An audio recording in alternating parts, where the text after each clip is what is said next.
Bismillahirrahmanirrahim. Assalamualaikum warahmatullahi wabarakatuh. Apa kabar semuanya? Alhamdulillah hari ini kita bisa bertemu kembali di perkuliahan logika matematika pertemuan ke-14. Nah, yang mana hari ini merupakan pertemuan terakhir ya, menjelang UAS. Seharusnya kan minggu ini tenang karena kita masih tersisa satu pertemuan 14 belum tersampaikan, makanya hari ini merupakan kelas pengganti. Nah, hari ini kita akan membahas mengenai silogisme.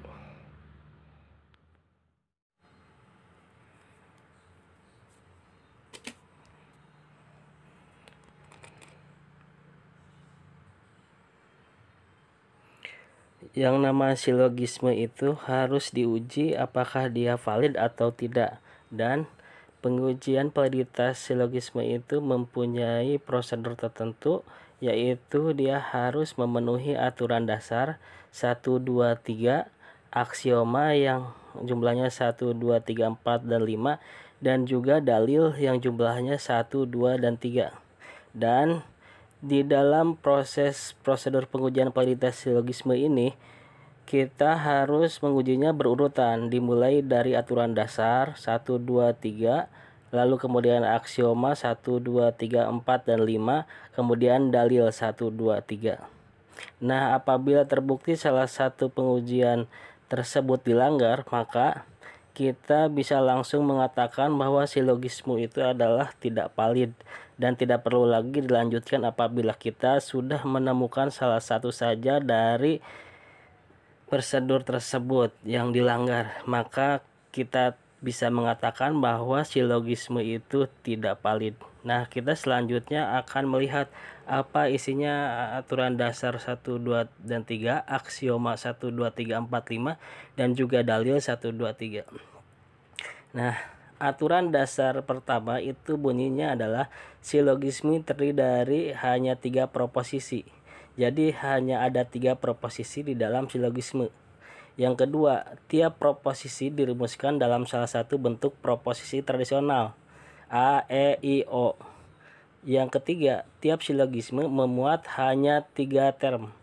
Jadi hanya 3 term dalam silogisme. Yang berikutnya adalah aksioma pertama. Aksioma pertama yaitu bunyinya ialah sekurang-kurangnya satu term tengah harus didistribusi. Aksioma kedua adalah term yang kesimpulan didistribusi harus didistribusi juga di premisnya. Yang ketiga, sekurang-kurangnya satu premis harus afirmatif. Aksioma yang keempat adalah jika salah satu premisnya negatif, maka kesimpulannya juga harus negatif. Yang kelima adalah jika kedua premis afirmatif, maka kesimpulannya juga harus afirmatif. Dalil yang pertama, sekurang-kurangnya satu premis harus universal. Dalil yang kedua, jika salah satu premisnya partikular, maka kesimpulannya juga harus partikular. Dalil yang ketiga adalah jika premis mayornya partikular, maka premis minornya harus afirmatif. Itulah isi dari aturan dasar, aksioma, dan dalil. Berikutnya, sebelum kita masuk ke dalam suatu proses pengujian validitas silogisme, ada baiknya kita juga harus memahami dulu susunan standar dan unsur-unsur di dalam silogisme. Susunan standarnya adalah silogisme selalu tersusun premis mayor disebut term terlebih dahulu, premis minor dulu, lalu kesimpulan. Itulah susunan standarnya. Seperti dalam contoh ini, premis mayornya adalah semua manusia bisa berbuat dosa. Sedangkan premis minornya adalah semua dosen manusia. Nah, dan kesimpulannya adalah jadi semua dosen bisa berbuat dosa. Itu adalah susunan standar di dalam silogisme, yaitu premis mayor, premis minor, dan kesimpulan. Nah, apa saja unsur di dalam silogisme? Nah, pertama, unsur yang ada di dalam silogisme adalah term tengah yang simbolnya adalah M. Term tengah itu adalah term yang hanya muncul di dalam premis-premis. 1 kali di premis mayor dan 1 kali di premis minor. Fungsi dari term tengah ini adalah untuk memerantarai agar dapat ditarik kesimpulan. Jadi term tengah ini tidak pernah ada di kesimpulan. Simbolnya adalah M. Unsur yang berikutnya adalah term mayor. Term mayor simbolnya adalah P. Term mayor itu adalah predikat dari kesimpulan. Di dalam contoh ini, predikat kesimpulan itu adalah bisa berbuat dosa. Lalu berikutnya adalah unsur term minor. Term minor itu simbolnya adalah S. Itu adalah subjek dari kesimpulan. Di dalam contoh ini adalah dosen. Nah, unsur berikutnya adalah premis mayor. Premis mayor itu adalah premis yang memuat term mayor, yang di dalamnya adalah term mayor, dan begitu juga dengan premis minor. Premis minor adalah premis yang memuat term minor. Sedangkan kesimpulan adalah proporsi yang dimunculkan berdasarkan premis-premis dan yang membuat term minor dan term mayor. Nah, itulah susunan standar dan juga unsur dalam silogisme. Jadi kita harus tahu simbol dari term tengah adalah M, simbol dari mayor adalah P, simbol minor adalah S. Apa gunanya kita mengenai simbol-simbol tersebut agar kita nanti bisa mudah menganalisis silogisme tersebut apakah valid atau tidak valid. Nah, inilah langkah-langkah untuk menguji validitas silogisme. Yang pertama, tentu kita harus baca dan teliti soal dengan seksama. Perhatikan baik-baik apa isi soal dan juga kita perhatikan term-term yang ada di dalam soal. Dan kedua, kita harus pastikan apakah sudah sesuai dengan struktur dasar silogisme terdiri dari premis mayor, premis minor, dan kesimpulan. Karena di dalam soal-soal nanti bisa saja dia tidak tersusun langsung standar seperti premis mayor, premis minor, dan kesimpulan. Bisa saja diubah secara acak. Sehingga kita harus menganalisis yang mana premis minor, yang mana premis kesimpulan, yang mana premis minor. Caranya adalah kamu harus tahu kata-kata indikator yang mana premis-premis atau kata-kata indikator yang menuju pada kesimpulan. Misalnya kata indikator yang menunjukkan kesimpulan itu adalah kata jadi, maka, oleh karena itu, oleh sebab itu, dan lain sebagainya. Yang ketiga adalah kita harus membuat bentuk silogisme berdasarkan simbol. Yang keempat, kita harus membuat corak silogisme atau jenis proposisi silogisme. Sedangkan yang kelima adalah kita uji satu persatu dengan aturan dasar, aksioma, dan dalil. Nah, jika melengkapi semua aturan dasar, aksioma, dan dalil, maka silogisme tersebut dikatakan valid. Tetapi jika tidak melengkapi salah satu saja, maka silogisme itu tidak valid. Berikutnya kita akan langsung masuk ke contoh. Kita perhatikan contoh ini. Contoh ini sudah terbentuk dalam susunan standar silogisme, yaitu premis mayor yang saya simbol PM, ada juga simbol premis minor, dan juga ada premis kesimpulan yang saya gunakan singkatan PK di situ. Nah, kita perhatikan sama-sama soalnya adalah semua manusia bisa berbuat dosa. Premis mayor, premis minornya adalah semua dosen adalah manusia, sedangkan premis kesimpulannya adalah jadi semua dosen bisa berbuat dosa. Ingat, setelah kita melihat soal, kita lihat dia sudah terbentuk berdasarkan premis mayor, premis minor, dan kesimpulan.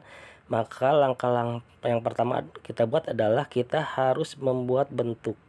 Dari mana kita tahu itu? Seperti tadi yang kita pelajari, kita susun bentuk tersebut berdasarkan simbol-simbol yang sudah ada di dalam unsur-unsur silogisme tersebut.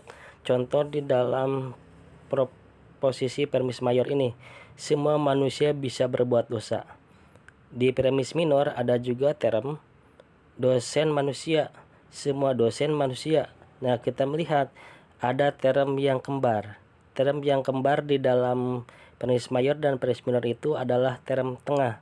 Maka premis mayor itu term tengahnya adalah manusia di dalam premis mayor. Nah, dia berposisi sebagai subjek. Maka kita buat simbolnya M.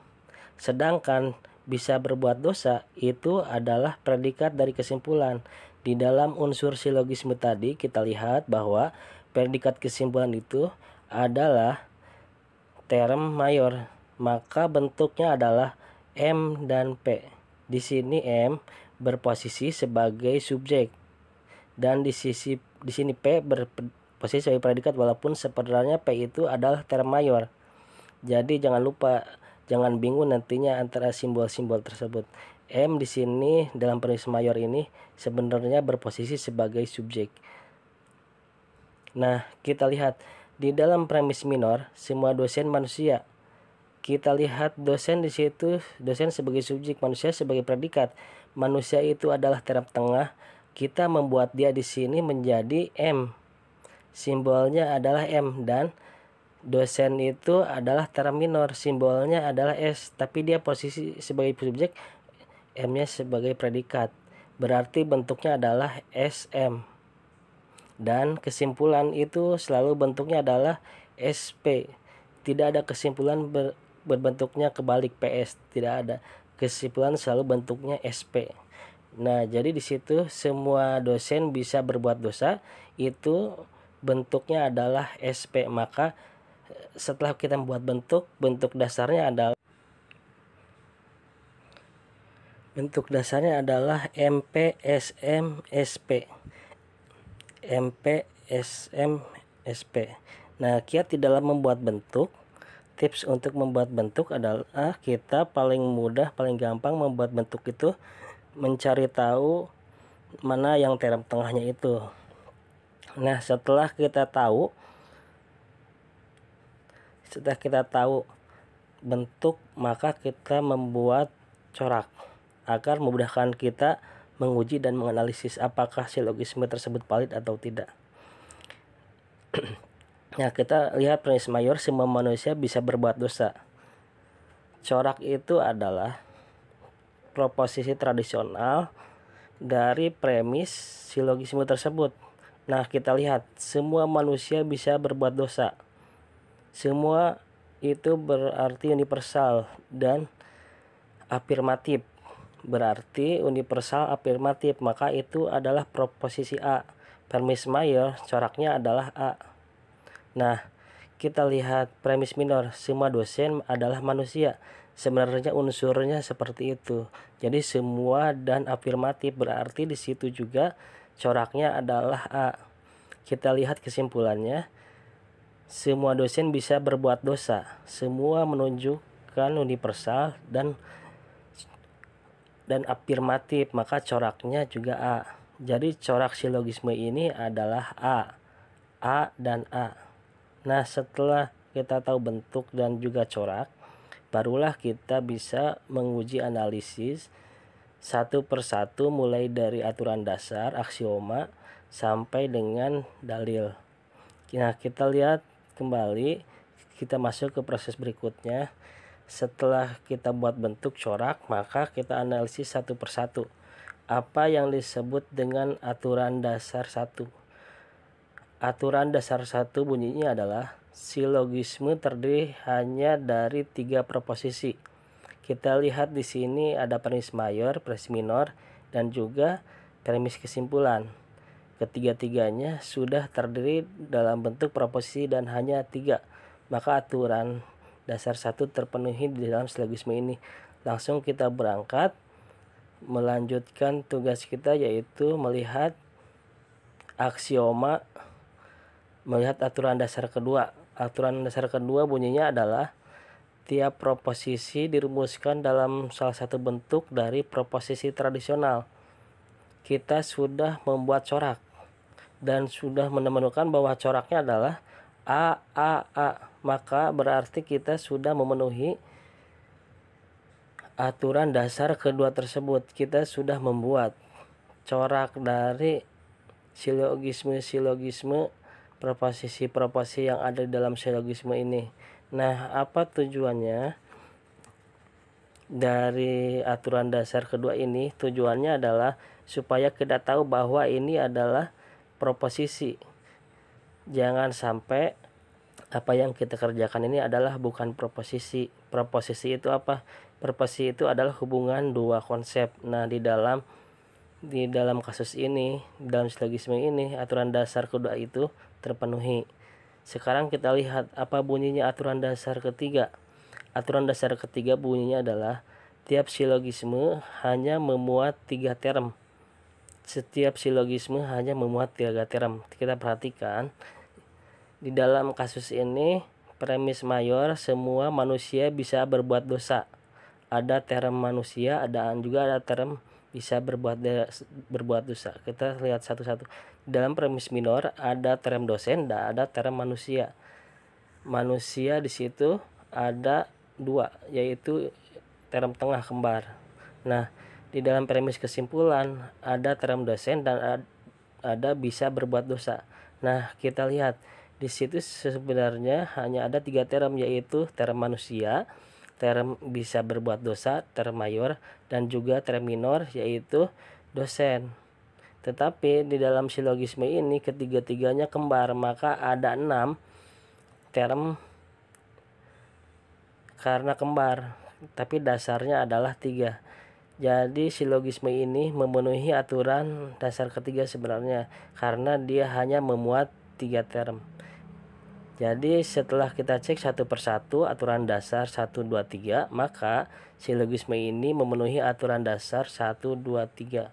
Setelah kita selesai aturan dasar 1, 2, 3, maka kita akan lanjutkan tugas kita untuk menganalisis melalui aksioma. Kita lihat apa bunyinya aksioma 1. Aksioma 1 bunyinya adalah sekurang-kurangnya satu term tengah harus didistribusi. Sekurang-kurangnya satu term tengah harus didistribusi. Dari mana kita tahu term itu didistribusi atau tidak? Nah, kita pernah belajar tentang distribusi term. Distribusi term itu sudah baku, sifatnya sudah final, dan itu bisa kita hafal dengan mnemonik. Nah, di sini kita tulis AC di top.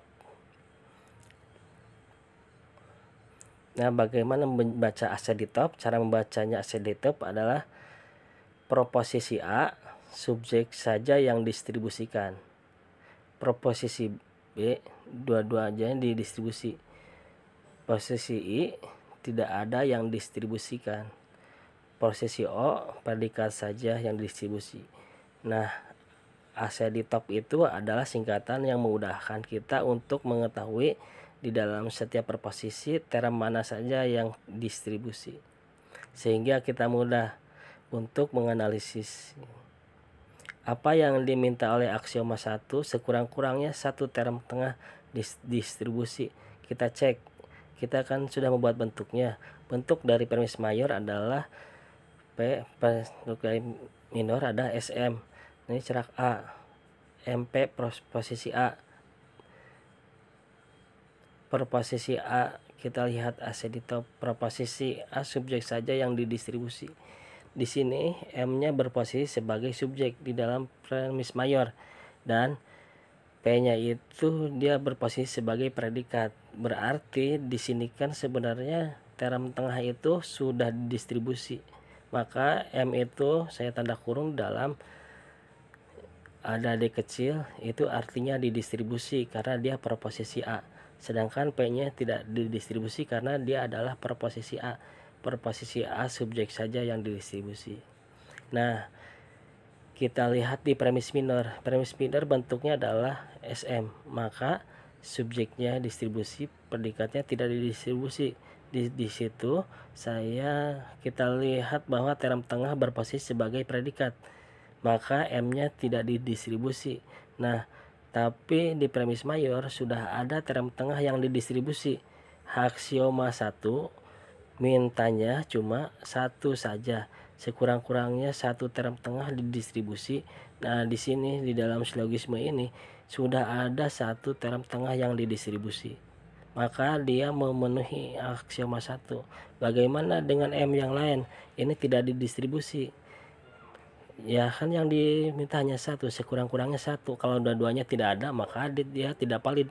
Itu kalau salah satu ada yang distribusi, maka dia memenuhi itu untuk aksioma satu.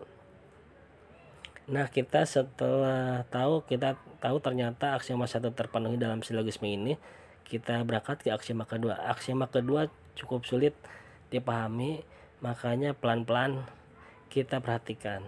Bunyinya, aksioma kedua adalah term yang di dalam kesimpulan didistribusi. Perhatikan, term yang di dalam kesimpulan didistribusi, maka kesimpulan juga harus didistribusikan juga di dalam premis asalnya. Saya ulangi, aksioma 2 bunyinya adalah term yang di dalam kesimpulan didistribusi harus didistribusi juga di dalam premisnya. Jadi ini adalah perkara kesimpulan, karena kalau term yang di dalam kesimpulan ada yang didistribusi, maka dia harus didistribusi dalam premis asalnya. Kita lihat di sini, kesimpulannya adalah semua dosen bisa berbuat dosa. Berarti bentuknya adalah SP. Kita tahu ternyata coraknya adalah A. Berarti yang didistribusi adalah subjek dan yang tidak didistribusi adalah predikat. Kita lihat kembali apa yang diminta oleh aksioma kedua. Term yang di dalam kesimpulan didistribusi. Nah, di sini hanya S yang didistribusi, P-nya tidak. Berarti S ini harus didistribusi juga di premis asalnya. Dosen itu asalnya dari mana? Asalnya dari premis minor. Di premis minor apakah dia didistribusi? Oh iya, didistribusi juga. Oh, berarti itu memenuhi, jadi sesuai. Tetapi predikatnya tidak didistribusi. Ya kan yang diminta hanya didistribusi. Jadi ingat, aksioma 2 bunyinya adalah term yang di dalam kesimpulan didistribusi harus juga didistribusi juga di premis asalnya. Kita tidak punya urusan dengan term yang ada di kesimpulan juga, tidak didistribusi. Nah, dalam kasus ini sebenarnya memenuhi karena hanya subjek yang didistribusi dan dalam premis asalnya juga didistribusi. Jadi aksioma 2 di dalam kasus ini terpenuhi. Nah, kita akan berangkat ke aksioma ketiga. Aksioma ketiga bunyinya adalah sekurang-kurangnya satu premis harus afirmatif. Jadi dari 3 premis tersebut sekurang-kurangnya harus ada satu yang afirmatif. Kita tahu di dalam kasus ini ketiga-tiganya adalah afirmatif, maka silogisme ini memenuhi aksioma ketiga. Lalu kita berangkat ke aksioma keempat. Aksioma keempat bunyinya adalah jika salah satu premisnya negatif, maka kesimpulannya juga harus negatif. Dalam kasus ini berarti aksioma 4 itu terpenuhi karena apa? Tidak ada satupun premis yang negatif. Ya, maka langsung kita buat saja, berarti aksioma keempat terpenuhi. Berikutnya adalah aksioma kelima. Jika premis dua-duanya afirmatif, maka kesimpulannya juga afirmatif. Bunyinya aksioma kelima, saya ulangi, adalah jika premis kedua-duanya afirmatif, maka kesimpulannya juga harus afirmatif. Kita lihat premis mayor itu coraknya adalah A, berarti afirmatif. Premis minor coraknya juga A, berarti afirmatif. Dan kesimpulannya juga coraknya A, berarti afirmatif. Nah, premisnya kedua-duanya afirmatif dan kesimpulannya afirmatif, maka silogisme ini memenuhi aksioma kelima. Nah, berarti sekarang kita sudah melewati aturan dasar dan juga aksioma. Sekarang kita masuk ke dalil. Dalil 1 apa bunyinya? Dalil 1 ialah sekurang-kurangnya satu premis harus universal. Kita lihat di dalam kasus ini, di situ ada 3 proposisi A, coraknya A itu universal. Sedangkan dalil hanya meminta sekurang-kurangnya satu premis harus universal. Berarti silogisme ini sudah memenuhi dalil 1. Nah, kalau kita sudah tahu begitu, kita lanjut ke dalil kedua. Dalil kedua ialah jika salah satu premisnya partikular, maka kesimpulannya juga partikular.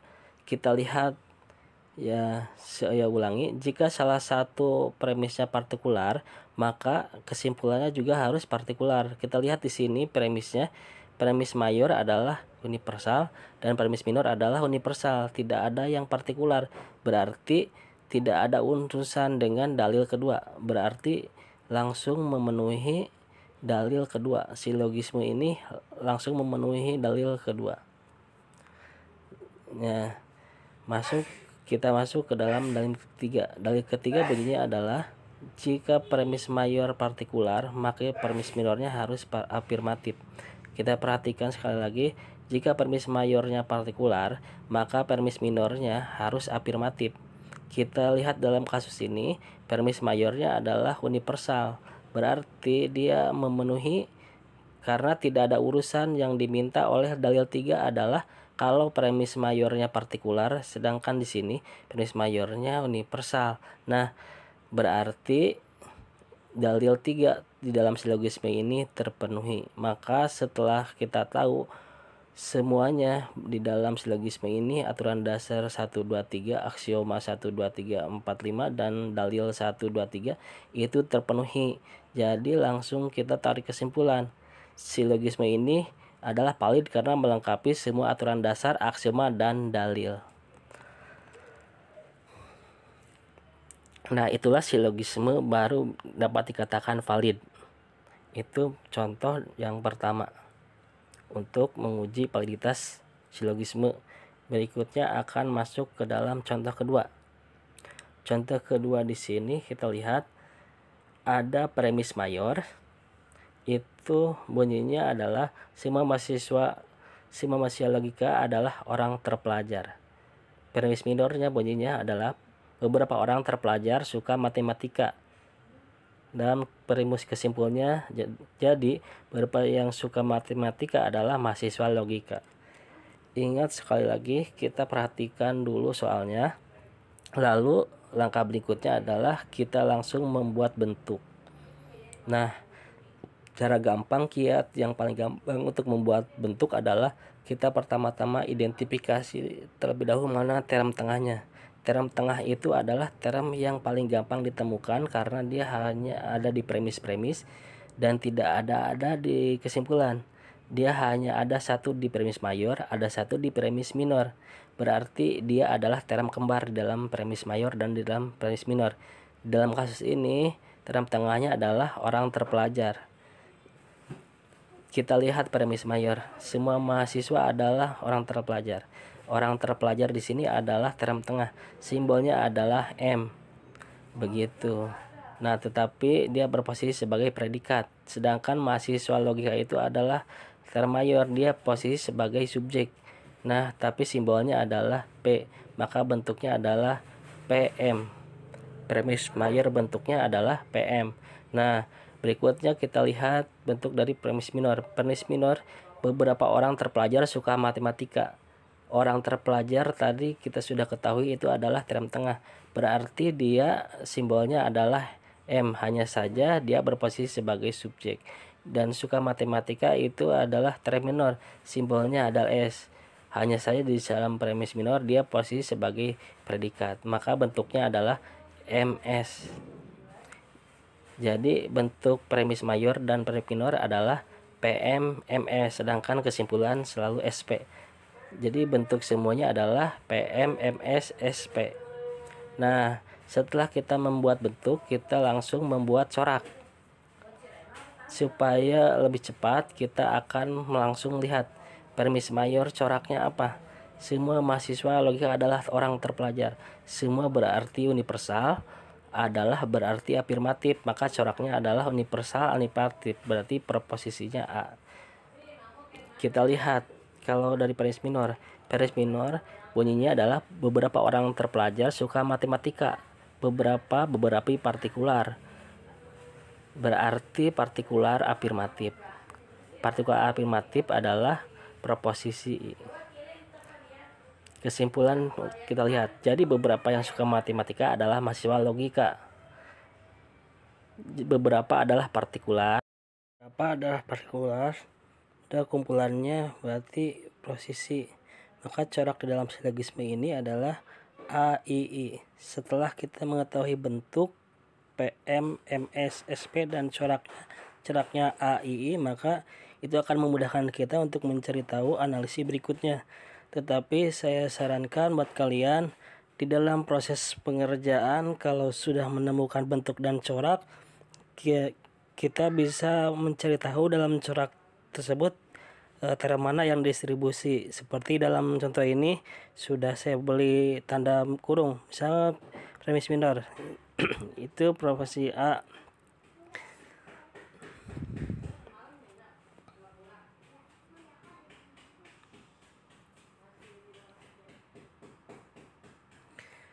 Nah, maka di sini bentuknya adalah PM posisi A, berarti yang didistribusi adalah subjeknya. Yang menjadi subjek di situ adalah term mayor P, sedangkan term tengahnya tidak didistribusi karena dia adalah proposisi A.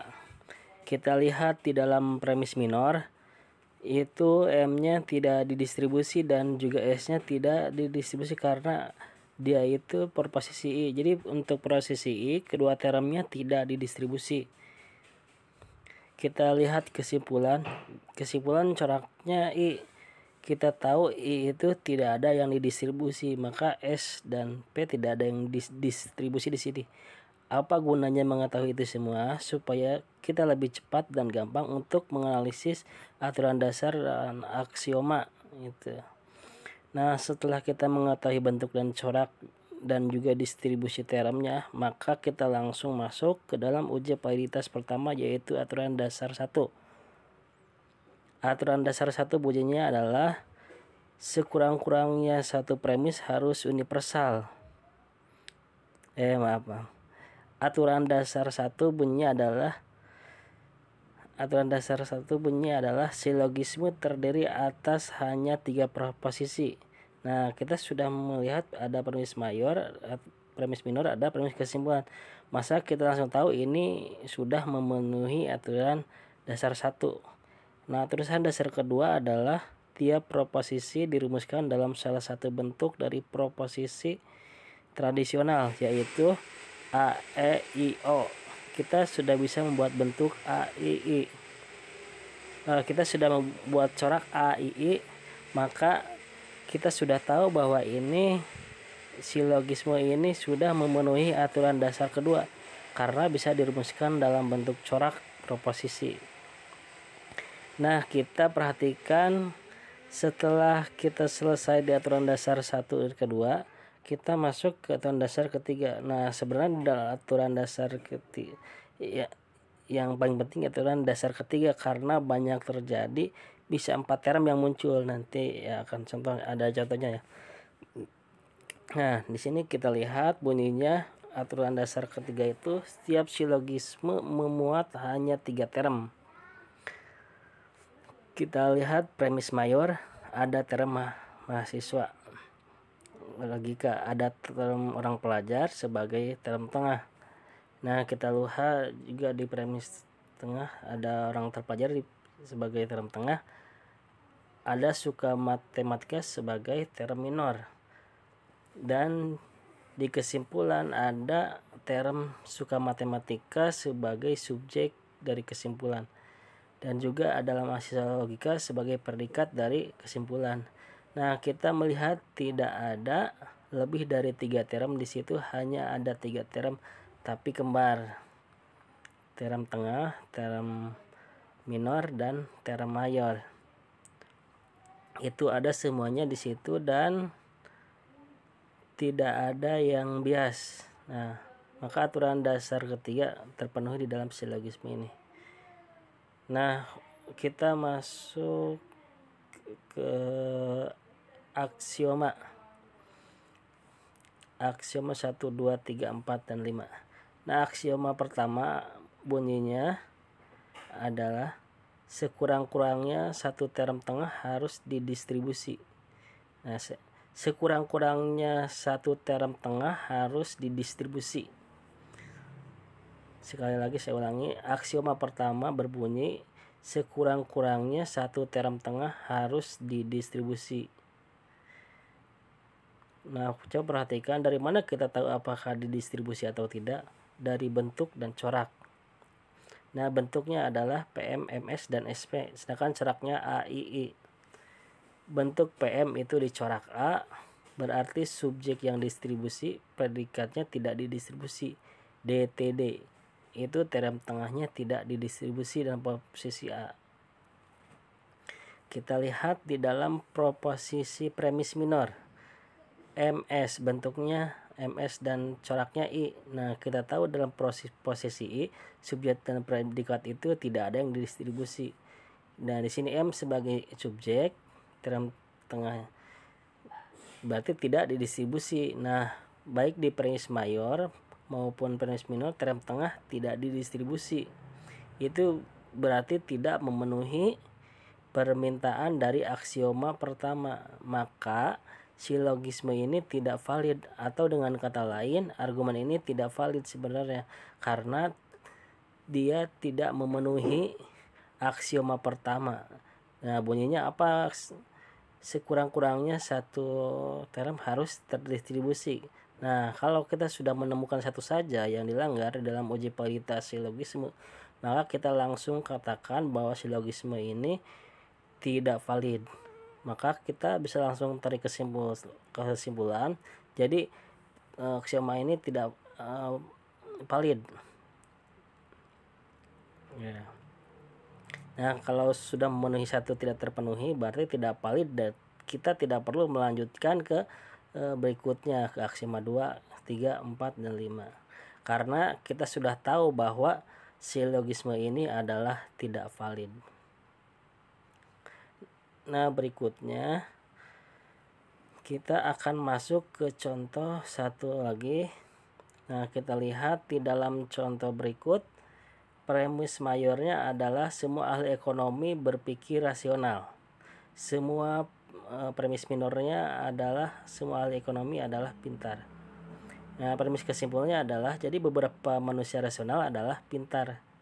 Nah, langkah pertama yang harus kita buat adalah paling mudahnya kita harus pergi membuat bentuk. Membuat bentuk, bagaimana cara membuat bentuk? Yang paling mudah, kita langsung cek apakah ada di situ, apakah ada term tengah, term yang kembar di dalam premis. Nah, ternyata kita lihat ternyata ada ahli ekonomi, kedua-duanya berposisi sebagai subjek di dalam premis mayor maupun premis minor. Nah, berarti bentuknya adalah MP, MS, SP. Nah, dan coraknya langsung kita buat. Semua ahli ekonomi berpikir rasional. Semua adalah berarti berposisi A. Semua universal. Berarti afirmatif. Nah, berikutnya premis minor, semua ahli ekonomi adalah pintar. Nah, itu berarti semua universal dan berarti proposisinya A. Nah, lalu berikutnya premis kesimpulan, jadi beberapa nasional adalah pintar. Nah, kita lihat beberapa berarti partikular dan kumpulannya adalah afirmatif, maka partikular afirmatif adalah proposisi I. Jadi bentuknya MP, MS, SP, coraknya A, AI. Langsung kita susun asiditopnya, yaitu proposisi A DTD karena dia posisi A subjeknya ini distribusi di dalam premis mayor dan minor itu dua-duanya coraknya adalah AA. Maka kita langsung DTD. Dan juga di dalam proposisi I kita langsung buat TD. Nah, setelah kita membuat bentuk dan corak, kita langsung masuk ke dalam proses analisis aturan dasar dan juga aksioma dan dalil. Kita lihat apa bunyinya aturan dasar 1. Aturan dasar 1 ialah silogisme terdiri dari atas hanya 3 proposisi. Nah, sedangkan kita lihat di dalam silogisme ini sudah terpenuhi. Ada 3 proposisi saja, tidak ada 4 proposisi, maka aturan dasar 1 terpenuhi. Berikutnya kita masuk ke dalam aturan dasar kedua. Aturan dasar kedua bunyinya adalah setiap proposisi dirumuskan dalam salah satu bentuk dari proposisi tradisional, yakni proposisi A, E, I, dan O. kita sudah membuat coraknya, maka ini terpenuhi. Nah, setelah terpenuhi kita lanjut ke aturan dasar yang ketiga, yaitu bunyinya setiap silogisme memuat hanya 3 term. Nah, kita lihat satu-satu. Ahli ekonomi ada di premis mayor dan juga ada berpikir rasional. Dalam premis minor ada ahli ekonomi dan juga pintar. Nah, di dalam kesimpulan itu ada manusia rasional dan juga ada pintar. Nah, berarti di sini ada lebih dari 3 term. Kenapa? Karena di situ ada ahli ekonomi, di term tengah. Berpikir rasional itu adalah term mayor harusnya. Nah, di dalam premis minor ada term tengah ahli ekonomi dan juga pintar sebagai term subjek. Nah, ada muncul term berikut yaitu manusia rasional. Manusia rasional dan berpikir rasional itu berbeda. Nah, sedangkan pintar di situ adalah sama dengan pintar yang di atas. Jadi dia tidak memenuhi aturan dasar ketiga karena ada 4 term di situ. 4 term yaitu termnya apa saja? Ahli ekonomi, berpikir rasional, pintar, dan juga manusia rasional. Nah, ingat silogisme hanya memuat 3 term. Kalau lebih dari 3 term maka silogisme ini tidak valid. Nah, dalam kasus seperti ini sebenarnya kalau sudah menemukan seperti ini, kita tidak usah lagi membuat bentuk dan corak. Karena silogisme ini memang tidak bisa dianalisis karena memuat lebih dari 3 term. Nah, setelah kita menemukan seperti itu, langsung kita buat kesimpulan. Jadi silogisme ini tidak valid karena melanggar aturan dasar ketiga, yaitu silogisme hanya memuat 3 term. Ya, sampai di sini pertemuan hari ini. Semoga bermanfaat.